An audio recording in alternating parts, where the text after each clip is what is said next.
And then there's this GOP lawmaker securing a provision in the latest shutdown deal that would allow senators whose phone records were seized without their knowledge under the Biden administration's FBI, to be clear, to sue the government, possibly receiving $500,000 for every violation. This was first reported in the Daily Caller. The provisions tucked inside the Senate Legislative Branch appropriation bill that was passed this Monday night. Texas Senator Ted Cruz talked about the surveillance of his own phone records with you, Maria. Watch. The subpoena he sent to my cell phone record, AT&T, was for my cell phone records, my voicemails, my texts, the communications in and out, the geolocation. And he sent it to AT&T. As you noted, AT&T did the right thing. Their lawyers looked at this subpoena and said, we can't hand this over. This is protected by the speech and debate clause.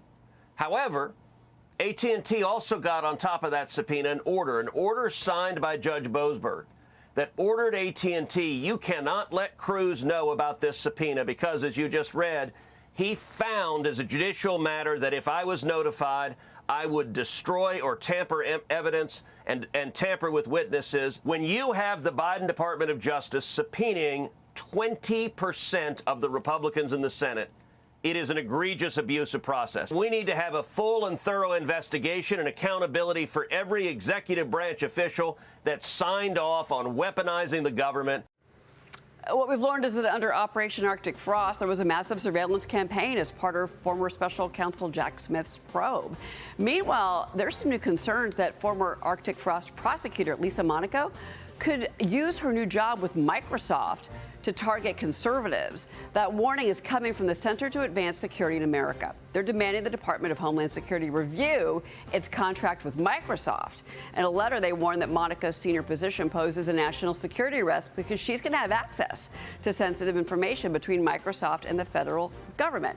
So Fox Business reached out to DHS for comment. Spokesperson telling us, quote, this: DHS takes the security and integrity of our technology seriously and remains engaged with our vendors and partners to ensure security remains top priority.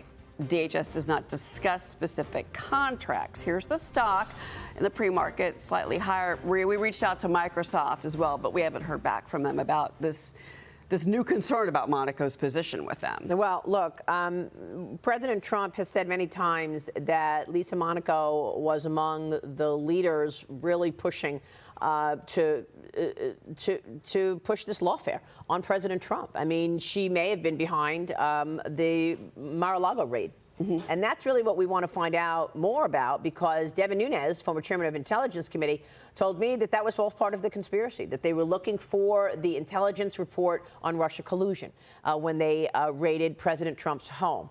But you know what we're seeing here? We're seeing a full-on attack on corporate America from Joe Biden's DOJ and Jack Smith's Arctic Frost case. It wasn't just AT&T. It wasn't just Verizon.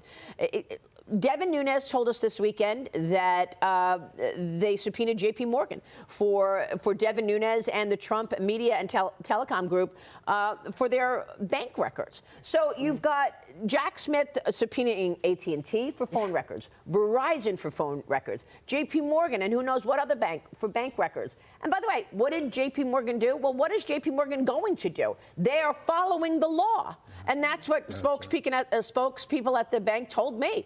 By the way, our normal protocol is when we get a subpoena, we follow it. We follow the law. Well, and add to that the tech companies that the Biden administration pressured to put certain information that they wanted out or didn't want out. And now you have Lisa over there at Microsoft and getting to do her. As Democrats believe in the superiority of government, certainly this Arctic Frost shows that any actions by the government are okay if they're in charge, and that if that means pressuring companies to do what they want, so be it. Well, there's got to be some structure or infrastructure in place so that companies, corporate America, does not get wrapped up in this politicking. I agree with That's wrong, because we want corporate America to follow the law. It's exactly what we want them to do. But who knows when it's political and not. Right. It works when it's the Democrats. If the Republicans had tried to do this, it'd be holy hell to pay. That's right. What I couldn't get over in that interview that you had with Ted Cruz was that the senator, was when he said that he was he might tamper with evidence. Right. That is unbelievable. To make such an assumption. Yeah. And Ted Cruz is investigating this now.